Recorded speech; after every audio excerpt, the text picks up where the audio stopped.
Recording in progress. Okie dokie. All right, there's some new people here, so I'm going to sort of repeat the conceit of this meetup. And the conceit is that it's 1882. We've just been given a copy of this book. We might have read anything Nietzsche wrote before this, but we don't know anything about, we do, of course, but for the sake of the discussion, we don't know anything about what he's written or what subsequent philosophers thought of his work. So we're acting with a beginner's mind and dealing with these more or less with our own interpretations. So we are starting with Aphorism 39, changed taste. And I'm just going to read the first paragraph to kind of get things started here. The change in general taste is more powerful than that of opinions. Opinions, along with all proofs, refutations, and the whole intellectual masquerade, are merely symptoms of the change in taste, and most certainly not what they are still often supposed to be, its causes. I'm not sure how many of you are familiar with Thorstein Veblen's theory of the leisure class, but I don't know if he adopted this from Nietzsche, and I know he's after, so I'm just violating my own little rule here. But he said pretty much the same thing. In his case, he said the aristocracy that changed the taste, and then everybody followed. And I think that's the idea that Nietzsche's trying to express here, that it begins, and he goes further, that the change in taste is almost whimsical. But the people who are powerful in a given society exert so much influence that it filters down into the lower ranks of the masses and becomes a standard of sorts. So that's what I think he's saying here. What do you guys think? Yeah, and the other thing is raise your virtual hand when you want to say something. Mark. Yeah, thanks. Can I refer to another writer? I think this follows your rule that wrote something similar before Nietzsche, but that Nietzsche was not aware of. Yeah, sure. If it's before Nietzsche, no problem. Sure. So this book is actually quite famous, but not in English so much. It's called The German Ideology, written by Marx and Engels, and it says that the ideas of any epoch are the ideas of the ruling class. That the class that is the dominant materially in society is also dominant in the production of ideas. So that its ideas become, I'm paraphrasing a bit, so that its ideas, the ideas of the elite, become the dominant ideas in society. Oh, okay. Well, related to this aphorism, are you saying that you agree this aphorism reflects that thought? I'm not sure, but I was following off of your comment of a similar idea from Veblen. Um, so I'm not sure that is exactly what you're saying, but I think that that it probably is.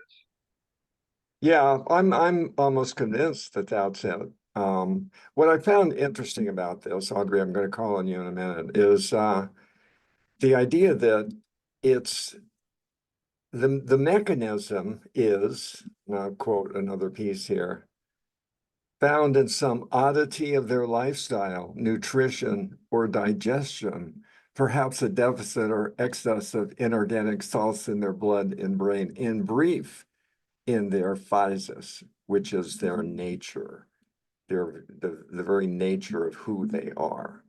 Audrey. Well, since you said that, I can't say that. And I was going to say that, but Well, how about this? How can we say fusus? Do people say fusus well, or they say physis still? we can say both. It's if we're going to, pronounce it the way it is in the Kaufman translation, it would be physis, but fusus says the same thing. So, yes. So anyway, I agree that I think that that's what Nietzsche's talking about, and but also it goes along with this this even though they calls it the return. Did he say that yet in this? Not yet. Never mind. Oh, I have a whole theory, but never mind. Okay. Well, when we get to the end of book 4, then you can go ahead and recall this moment and bring it up again. All right, with all of you here, I'm going to assume then that we all agree that he's saying it's really not anything that's thought out at all. It's just a change that is expressed by the nature of the people who are in power or influential, might even be better. And the public taste changes accordingly. And then people come up with opinions to support why they do what they do. Audrey. Except that I think that's what he means generally. I don't want to say that he thinks that none of us have any sense of what our opinions really are based on. I don't think he's saying that. Like we don't, we need somebody to tell us what to think. I mean, it sort of takes away all our autonomy and our will to power. Well, it certainly does. Mhm. Yeah, the next couple of aphorisms are going to play off of this a little bit, so we can kind of go back to this and continue that part of the discussion. Barbara. Well, what I thought was interesting about this was how he says that the judgment of their taste and disgust gradually turns into a habit among people and finally becomes a need. And it seems like he's outlining there the transformation from something that's novel but not needed to something that everybody takes for granted you couldn't do without. And that seems like an interesting social transition that he's observing there. Yeah, agree totally. Nicole. I find it's interesting what he said, like a taste changed, like why people's taste will change. It's because, like, let's say there's something like the things they like before, maybe they don't like anymore, but they like something different. But this different thing has to have some qualities or stuff like they feel resonates with, or they feel like can speak for themselves, right? Usually that's the case when people's taste has shifted. So it still has to be like alignment within their inner authenticity. They're physis or physis. That's what he's saying. Right. Yeah, so you're in agreement with that then. And it's inside the nature of the person making the change in taste to begin with, and whose source may be completely unknown. The opinions about that come later, and usually they're just like, there's an aphorism earlier, kind of made up stories to explain why they're doing something they can't really explain. Jason. In general, I agree on everything we talk about, but I probably focus more on the causes. So instead of some change is caused by something, I think it's talking about just the taste, the change in taste. That's what I read. Yeah, well, there's a cause, but I think as we've learned from earlier aphorisms, Nietzsche is a proponent of the idea there's a lot of motives and instincts that work that we are unaware of, and then it rises up to the surface and becomes, in this case, in this aphorism, a taste, a change in taste. Nicole. Yeah, I think it's so fascinating because when the change happened, we said it's because intrinsic quality change. That means this person's personality has been shifted, whether it's fundamentally been shifted or like just to some degree, it has been shifted. For example, when I was actually a different person, being anxious and also like agitated, I used to love really intense stuff, intense music, intense novels. But now, once like I become calmer, then the stuff I like are different. I like calmer music. I like a calmer natural landscapes. So the personality actually has something to do with the taste, or temperament, right? Yeah, well, I think That's that can just be subsumed under the fuses. We'll use fuses, even though it's spelled with a Y. That's a more proper pronunciation of the Greek word for nature, the nature that embraces the personality, right? And all of the quirks of your digestive system and all the endocrine functions and all the rest of it. that would be changed too, because once you get calmer, your digestive system actually get healed. You're gonna actually Yeah. digest more food. You know? Yeah, that's right. Right on. All right. Okay. Is that it? Anybody else want to toss in a thought? Okay, okay. So Nick. Yes, Nick. Yeah, I have a question. So do you think he's describing the situation here, or is he expressing an opinion that this should be the case? I think he's trying to describe what is behind an observation that he's made, at least as far as he's concerned, that changes in taste come from the more powerful and influential people. But the change in taste that they express at first is they can't really name a reason why their taste changed. It just did. And the people who were influenced by those people follow in line. Barbara. Well, I was wondering whether he was being ironic here when he talks about an excess of inorganic salts and nutrition, digestion. That whether that he's sort of saying he doesn't think nature amounts to that, but that it would make sense to me that he would think it was not reduced to that for sure. So is he being ironic when he says that? Their aesthetic and moral judgments are such subtlest tones of the physis. Because it seems a little odd for him to want to, almost too deterministic for him to say, well, it all boils down to, the level of hormones in your brain or something like that.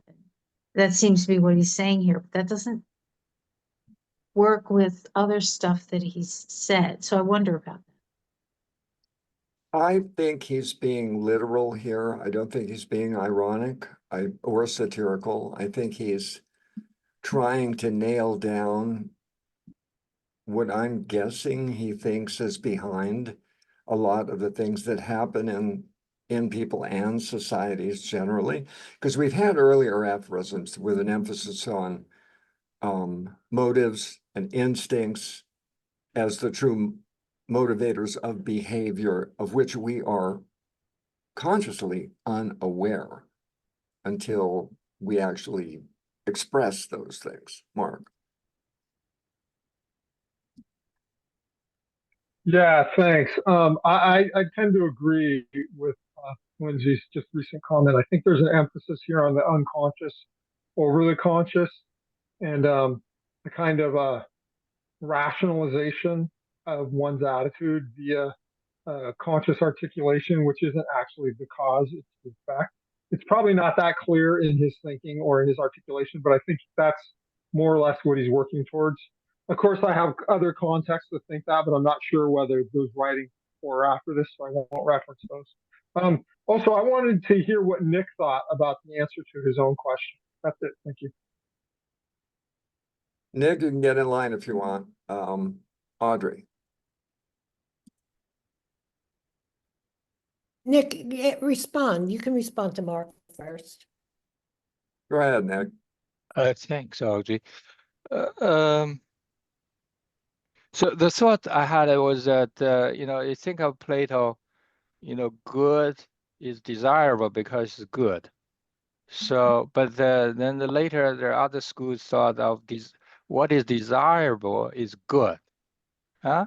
So here, if I read the words written, taste, that's a preference, that's a desire. desirable. He also talks on nausea, taste and nausea. So what you desire, what you disgust with, well, if that's what you start with, then you say, okay, what's desirable is good. You know, so that's a reversal of Platonic ideal. And yeah, if Nietzsche is in that school of thought, that's fine. So I just want to get a better sense where he stands.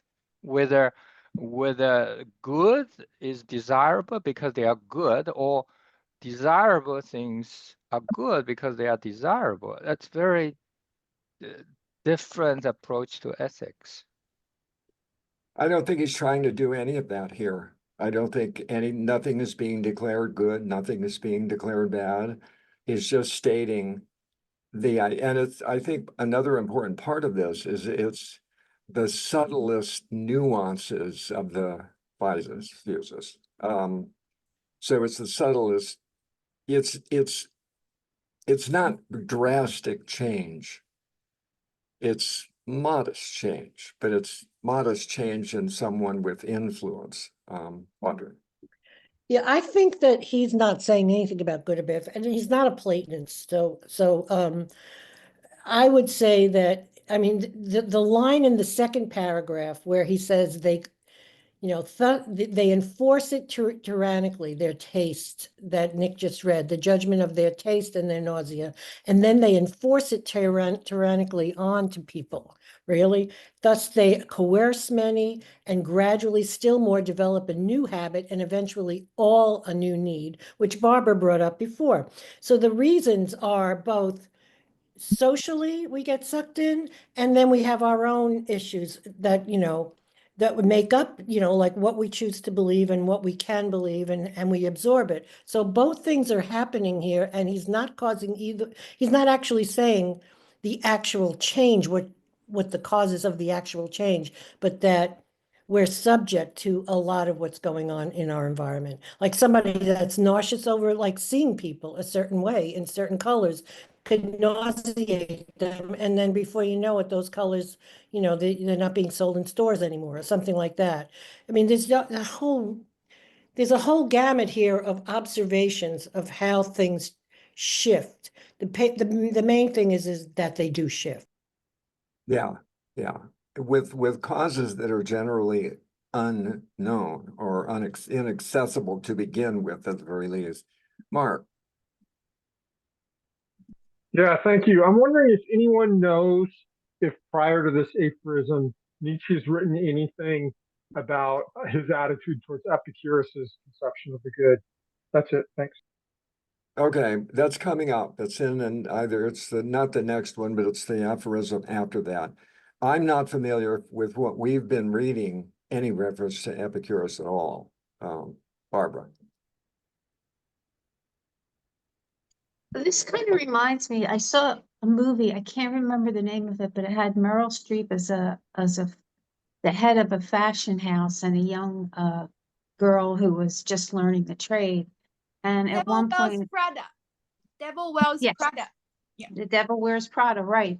And this Meryl Streep's character says to the girl, "You think you chose that blue sweater, but you didn't. It was chosen for you. And now, not only that, but you have to get all the things that match it." So that's how a habit, or, you know, that's how needs develop, because, you know, you think you're choosing in freedom, but you're really not. And then you're kind of caught. Yeah, there's that's a good example. I think the fashion industry in general is probably a good example of how that will change and shift from season to season. And it's not because people necessarily want that to happen. It's a thing that just sort of happens.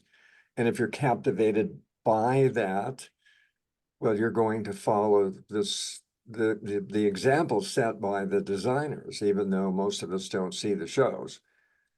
The standards are set that way. Then the more aristocratic people or wealthy people, at least, buy those fashions, and then it filters on down. And another thing, the only word I have trouble with in here is tyrannically, because I'm not quite sure if that's if that would be what the word he's using to describe what I just talked about, and it's the same thing that Barbara said.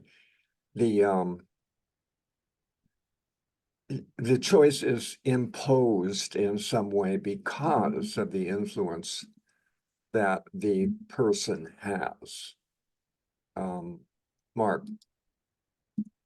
Yeah, that's a great comment, Lindsay. I think in the time when this was written, which was like what, 1870, something like that, um, the influence of the elite upon society was a lot cruder and more evident than it is now. Like now we live in this vast market society where the influence is through kind of like marketing and advertising, and it's kind of ideological and it's more subtle. People don't really see or understand very well the impact they're coming in them. But in this time period, the feudal aristocracy still had a large degree of political power, and there was a lot more, and the church had a lot more influence. So the things that were considered acceptable and not acceptable, there was a lot more kind of like top-down dictate. And so it wasn't the same consumer culture that we live in now, I think. So I think that wouldn't, the things he's talking about, I think still exist, but they're not as evident in our time as. That's it. Thank you. Yeah, yeah. Well, now we have influencers, literally they're named that on YouTube or social media, people who do set standards. And I'm saying well, whatever, Audrey. Well, also, this is a precursor or even evidence of, religion and its interference with how people dress or how people, choose to, go out and socialize, maybe even go dancing or something like that. These are all, I mean, it's not just all fashion. I mean, it's what's allowed and what's pushed on you, and it becomes very political and ideological, and it's gotten worse now. But or maybe not. Maybe not. It's not gotten worse now. It's like everywhere now. But there it was in just smaller communities, so you felt like you could leave and be saved by it or something or from it. But anyway, so yeah, so I think this takes in all of us, and it takes in a lot of different angles. Yeah, absolutely. Nicole. I was thinking about this as well, like, like being in such a small community, we still can find our voice, in this very saturated, amplified society at the moment, because the social media, the internet, it amplifies this phenomenon. Like, it seems like everybody has a voice, but sometimes it's just not very integrated, or sometimes like the mainstream culture has been amplified. So we feel like maybe, as like people who read books, we feel a little bit kind of being squeezed, like we don't know where to fit, maybe, I don't know. But I think the thing is, back in the days, it's the same actually. A lot of like, people who read books, or those intellectuals, they feel like, the culture is on the decline and not many people are reading. Because people who are reading, they are leisure classes, right? So I think the whole thing, it's not being shifted as much. It's just being magnified. So you use a magnifying glass to see it. So I think on the whole, I guess it's okay. We can utilize and make the best of what we are living in today. It's just we have to be cautious, right? Like use it wisely and not being sidetracked by like the mainstream stuff. But mainstream stuff is good too, sometimes we learn so much. Yeah, there's the fun that I just had was like Oprah's book club, when Oprah was, the superstar of daytime TV, and Oprah had a book club, and she would choose a book once a month, and whatever book she chose became a bestseller, just because she chose it. And I think that's kind of an example. Now, why did she choose that book? Something in her connected with it. She wouldn't, she could say, oh, I liked it, or I loved it, but there's more at work in that emotion that's being expressed that she's not in touch with directly.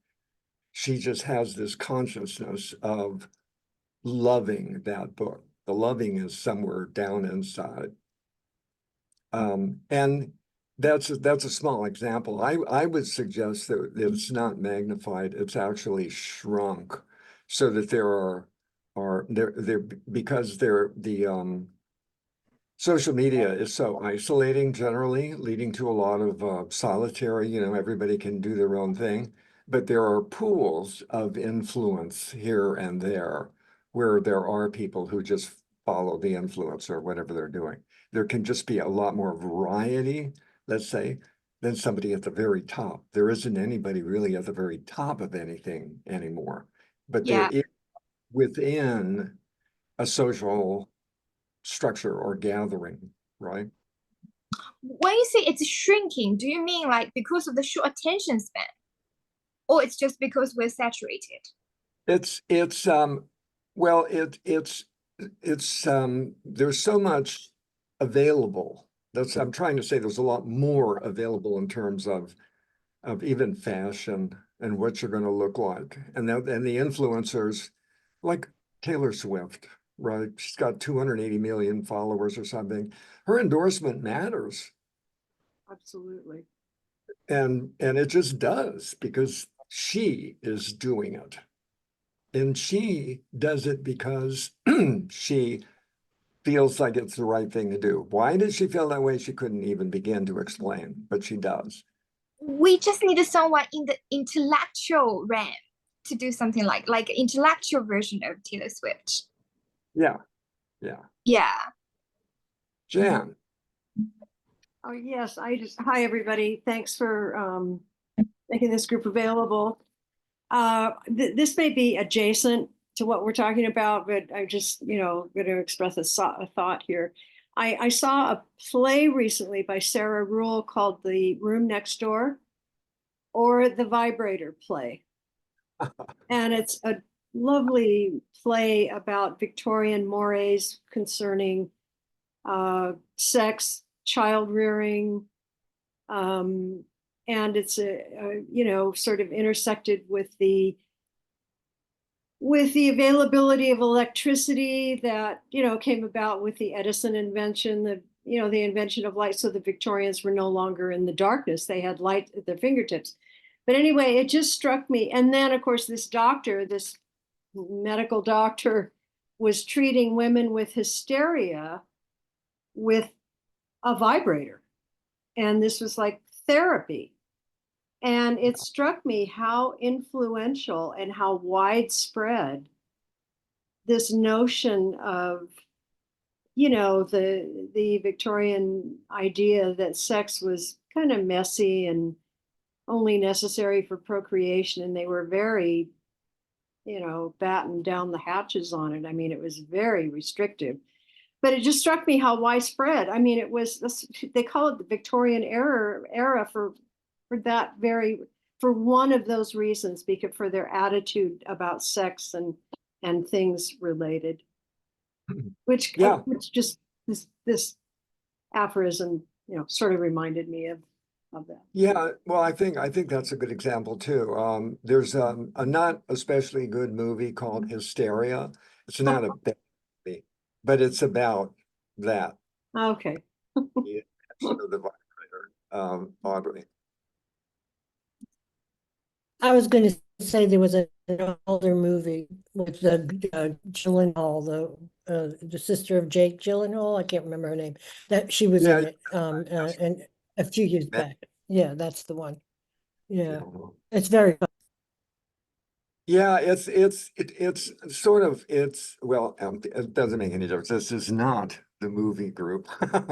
Okay. Anybody have any more thoughts about this? Yeah. Okay, I think the big takeaway here is that, again, from even previous aphorisms, a lot of things happen without a reason. They happen just because of something that we can't get our hands on. This next one, I think, is really interesting on the lack of noble manners.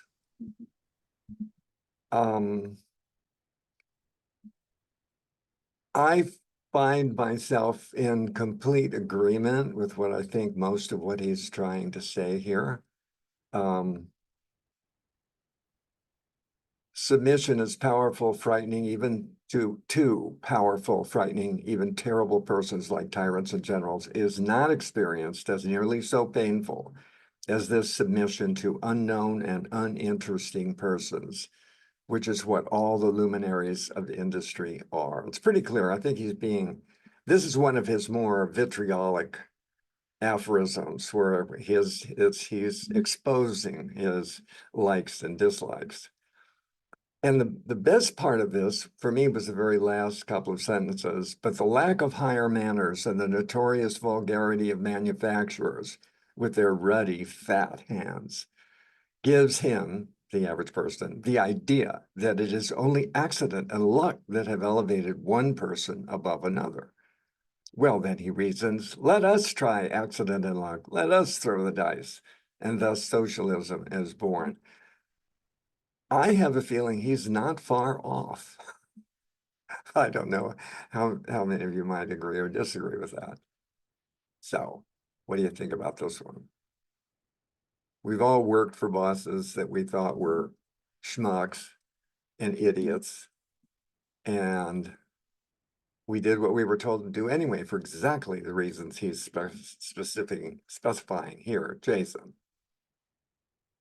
Yeah, I think I like this one very much. So I think and especially the quote you read, right? But neglect of higher manner and the notorious vulgarity of manufacture with their ruddy fat hands. So I think that's the invisible hand from Adam Smith. So we better submit to the leader in the military than submit to this invisible hand. That's what I read. So in this industrial era, or even today, the computer AI-driven world, we are submitted to this kind of invisible brain, invisible hand. So in this case, I'd better become a soldier, just follow the leader. At least, even the leader are tyrannical, and at least I can see, that's the real person. Instead of we are following I think that's very reflective, it's even valid for today. So, and probably a lot of people may read in the wrong way as Nietzsche is promoting the military.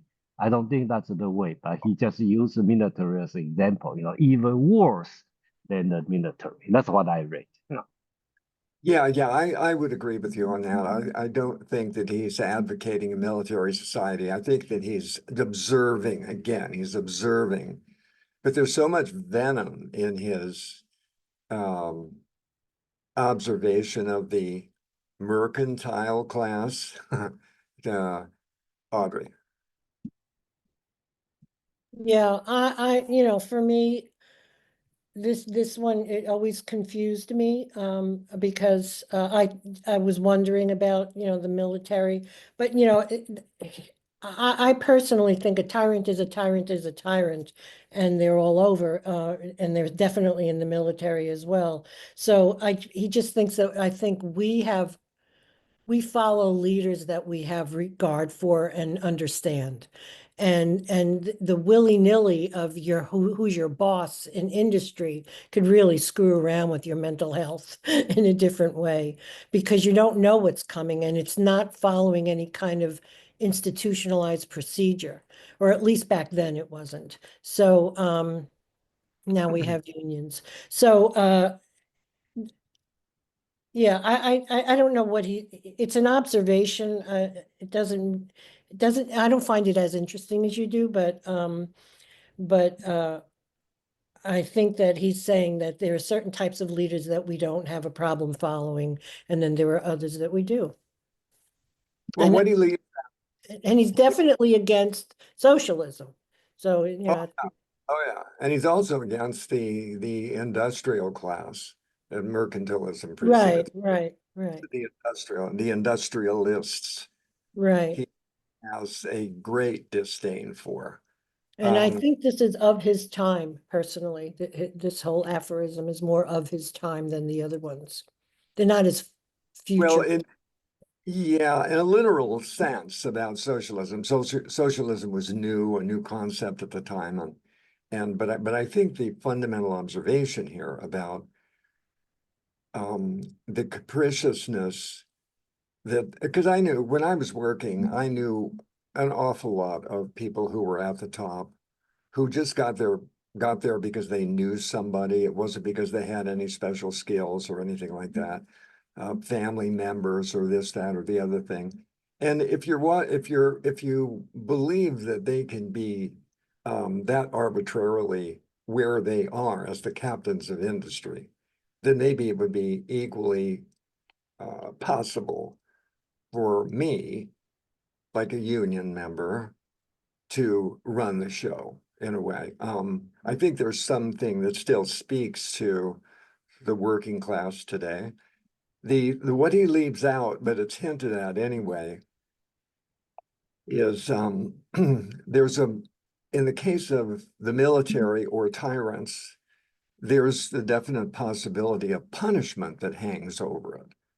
So it's more of a carrot and stick. There isn't a whole lot of choice involved. If you're in that situation, you're going to go into the brig if you don't follow orders, or you're going to get thrown out. I don't know what it was like then.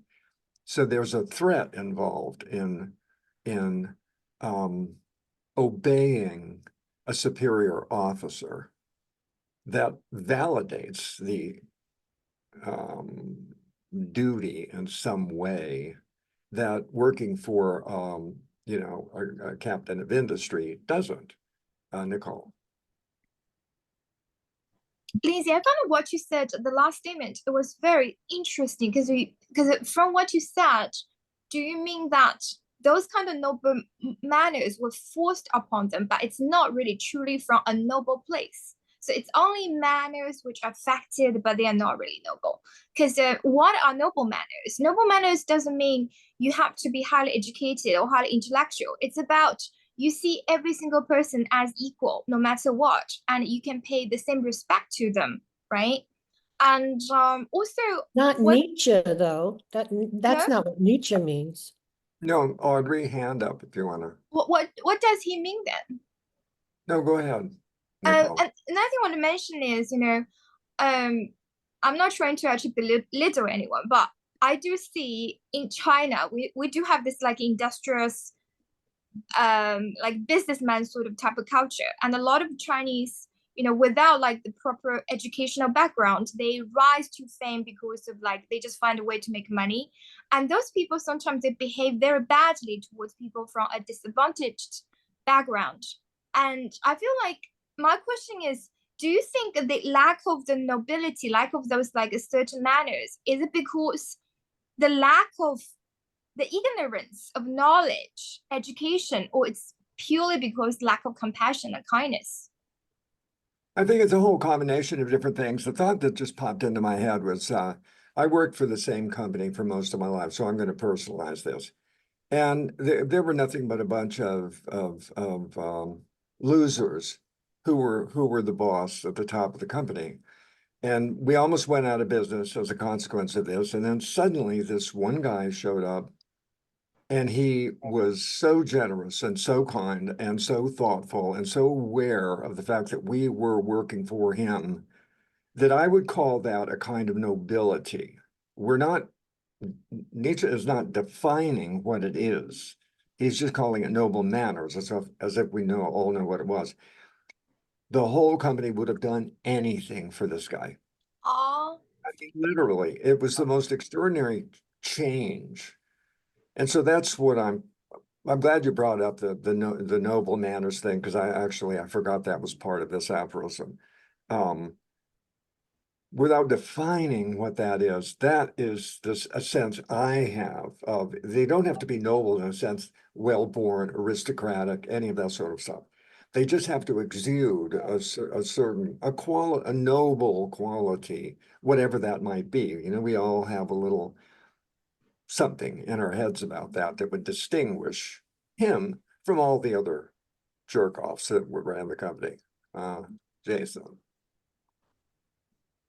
Yeah, I think the just to continue from Nicole talk about the title deck of noble manners. So you see, I think he's talking about the industrialization in the modern even today modern world, because it's a deck of normal because to try to flat the society, right? There's no more a hierarchy on the society, and we assume, okay, that's equal.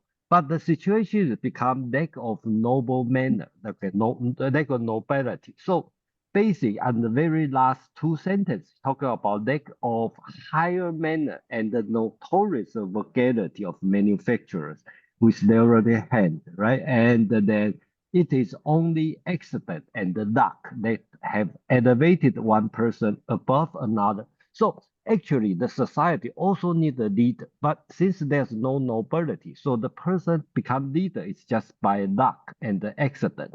So, and the last sentence also interesting, right? Since this happened, then let us try accident and the luck. Let us throw the dice. So the next unavoidable situation is sometimes socialism. Okay, so I think so that's he's talking about. So I think the whole average is quite interesting and tie very well, on this one. To me, it's unusual for Nietzsche. This writing is quite organized, okay, or systematic. Yeah, Mark. Yeah, well, I wonder when he says, Wait, And he- Barbara, Oh. Mark. Hold on, Mark. You're Oh, right. Yeah, thanks, Lindsay.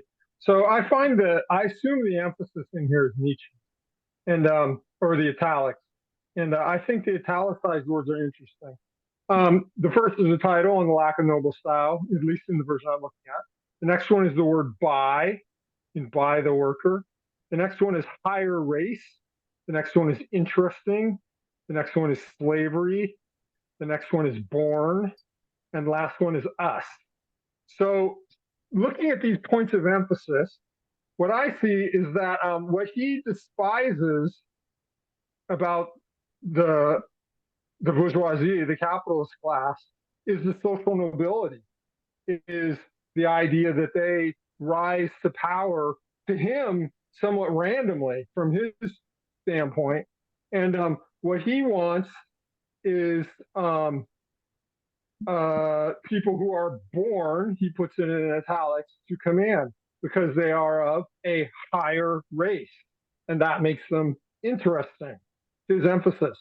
So to me, the way I read this, with a lot of Nietzsche that comes prior to this too, is a throwback to the values of the slave system society. In fact, he even puts the word slavery in italics, where the masses are basically prepared to submit to any kind of slavery, provided that the superiors constantly legitimize themselves as a higher, as born to command. So to me, this is a veneration of like the ancient Greek or Roman society, of the slave society, of the pre-capitalist society, where the authority of a person doesn't come from like what they've accomplished. It comes from their blood, from their birth, from their race, as he puts it. And the thing that people are emphasizing a lot is the manners, that like you can accomplish this by manners.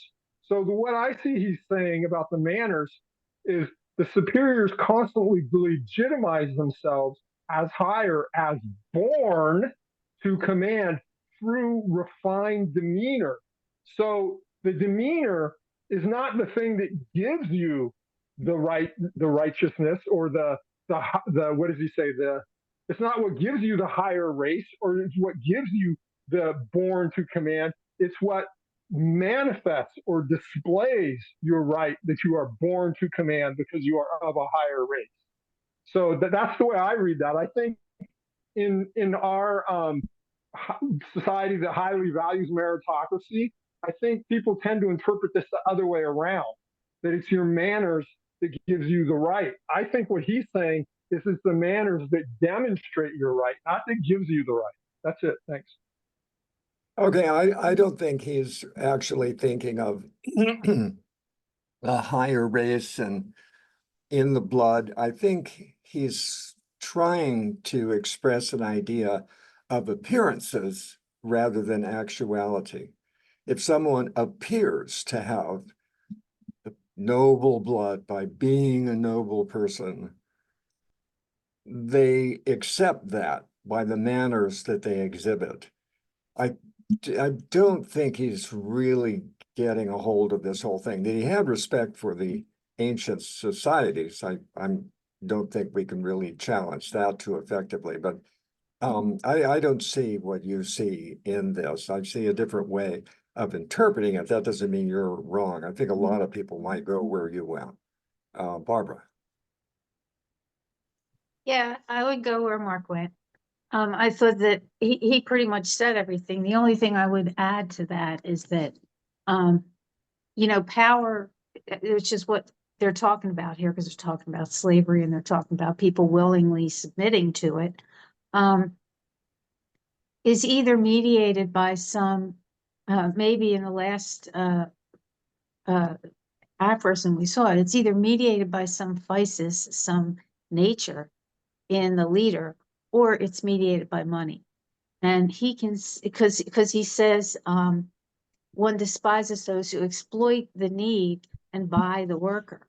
So he's really talking about a quid pro quo that's based on money. And he's complaining about that. And he's saying that that can't be noble if power is sort of based on money.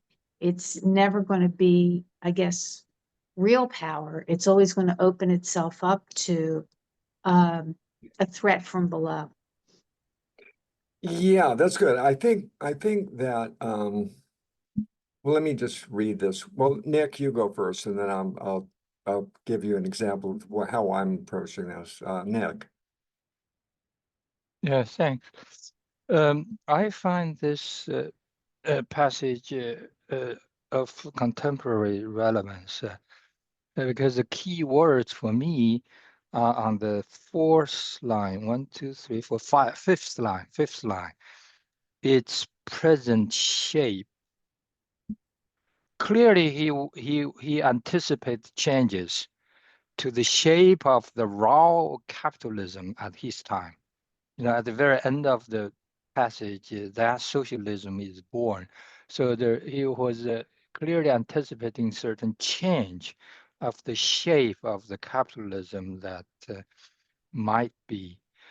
So obviously, just about the same time, a few decades later, the Major Barbara play was written by Bernard Shaw, which argued for opposite opinion. And the question for me would be looking at this contemporarily, when the managers now all go to Harvard, MBA, and then, trained. Even this reminds me the story why the MIT started to have a philosophy department, because they found from the data of their graduates who advanced very quickly in the industry, in the lower and middle management. But then they get stuck in the middle management, couldn't raise up to the boardroom. And then the statistics show that the MIT trained students were not trained in philosophy, arts, all that stuff. And so therefore they decided to set up the philosophy department in the MIT many years back. But nevertheless, this is just indicates the trend of societal educational progress, in the sense that the capitalism is now not as rough as it used to be, and the people who manage the capitalism, the managers now, are kind of almost the aristocratic class now in our society. Yeah, okay, you've got let's say, not the captains of industry necessarily, I haven't got a good word for it, but you have some people who, like Jamie Dimon, has a certain amount of influence on people. I'm getting lost with what I want to say. So I'm just going to skip that whole thing. The sentence that I want to play with for the last few minutes we've got here is the one that begins, the manufacturers and entrepreneurs of business. It's right in the middle. Probably have been too deficient so far in all those forms and signs of a higher race that alone makes a person interesting. I do not interpret that he means there is a higher race. I'm interpreting that as you can make a presumption that these people are of a higher race. I don't think he's asserting that there is a higher race. I'm not sure if I made myself at all clear there, but I don't see that in that paragraph. And if we're at bottom, the masses are willing to submit to slavery of any kind, if only the higher ups constantly legitimize themselves as higher, as born to command by having noble manners. It's the appearance of being born to command, not that they are actually, it's in their blood. Okay, Audrey. I think that you're right, that it's not in their blood. I think that he means, well, first of all, I have to say, it's very unclear and it could go either way. Yeah. Okay, that's number one. And most of the time, this one does go, because it's quoted more than once, this particular aphorism. But I'm thinking that he's talking about some kind of inner wisdom that comes through in the way you deal and the way you relate. And I get that not because I wish, all things Nietzsche. It's because I think that the earlier aphorisms that we actually have read, they bring that up in a way that shows that, that demonstrates that, at least to me. And can I show you which ones? No, but I'll go back sometime and I will look, because there's only 40 here and it's already taken us a year to get to this. So I can do that.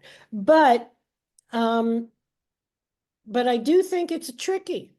And I think languaging in general makes things so tricky, especially when you're talking about translation on top of that, and nuance, and you take the time out of the situation. It's just, so it's fun for us to, like, he said this, he means this, it's an interesting way to play with our minds, but it's also good, it's good to work with our minds this way too. But I'm not looking for an ultimate answer, and neither should anybody here. Yeah, I think that's partly what he's doing himself. I don't think he's got answers necessarily, although this certainly sounds like he has an answer here. Yeah, Mark. Yeah, thanks, Lindsay.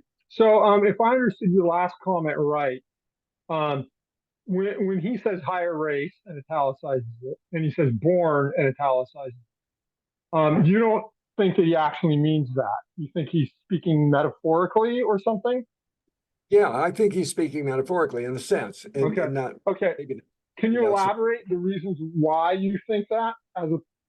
Well, it's just the way the sentence is constructed. He doesn't say there is a higher race.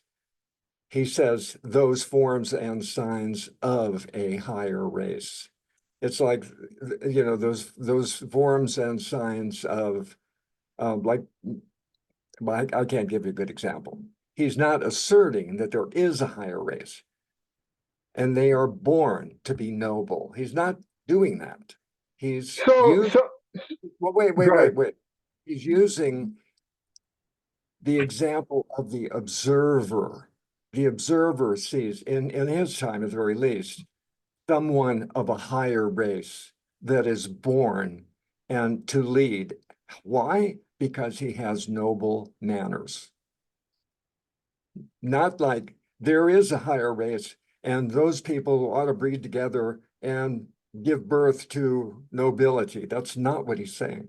He's just saying noble manners.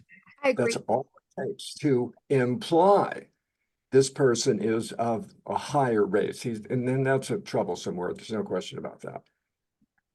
So how do you reconcile that with two things? One, the following sentence: the commonest man senses that refinement cannot be improvised, and that one has to honor it in the fruit of long ages. And what you agreed with, which was something that I asserted earlier, that his well-known veneration of ancient slave societies, which were based on the conquest of various ethnic groups by one ethnic group, Greeks or Romans, and their enslavement. So he's known to venerate those societies. Well, but he wasn't known at this time to venerate those societies. That comes Okay, down. I'm sorry. We can have an argument about whether he is venerating them or just making comparisons when we get there, which we will sometime next year. And we've only gone through 14 weeks, okay? It may have felt like a whole year, but it hasn't been. Oh, Yeah. don't take it personal. No, I'm not taking it personally. Jan. And we're at 4 o'clock, so Mine's just really, really very quick. I was just wondering if higher race, if he was referencing his ideas about Ubermensch, or whether that came after this. I don't know. that's way after that. Well, it's not way after. It's after this book in Zarathustra. That's where the Ubermensch appears, and that'll all. But become- he still could have had that idea in his head and just not Well, you're not come taking. up with Ubermensch. Yeah, you're taking it that way. I'm trying to sort of put a different spin on it, that he's saying that the common man sees that and presumes that without it actually being a fact. Audrey, last word. I think that the italicized, if of a higher race, that alone makes a person interesting. When he's saying the manufacturers and entrepreneurs of business probably have been too deficient so far in all those forms and signs of a higher race. In other words, those forms and signs can give that appearance, like you're saying appearance, I'm saying shine through, or through their mannerisms and then the way they relate to people, as if they were a higher race. And that alone makes a person interesting. I mean, he could believe something like that, absolutely. But it all has to do with how you act. And it's not so much that I never got anything about this that said you had to be born a certain way. But he does talk about genealogy, and that so genealogy is, it's from ancient times. It comes through till now. Yeah, I'm gonna wrap this one up here, but I'm gonna kind of change my mind about what I said and maybe slip over into Mark's area a little bit. Because I think there is some equivocation even with what I was saying, because the very next sentence is, if the nobility of birth showed in their eyes and gestures. I still think that he's talking about the way somebody comports themselves as if they were born that way. They were Yes. bred, they are part of a long line. And I don't think he believes that that is true, because we had an aphorism earlier where the sons, jump ship from the fathers. And so I think he denied in that one that there is a nobility of birth. Right. Anyway, so I don't know. All right. Okay. So we're 41 to 45 is what we're going to do next time.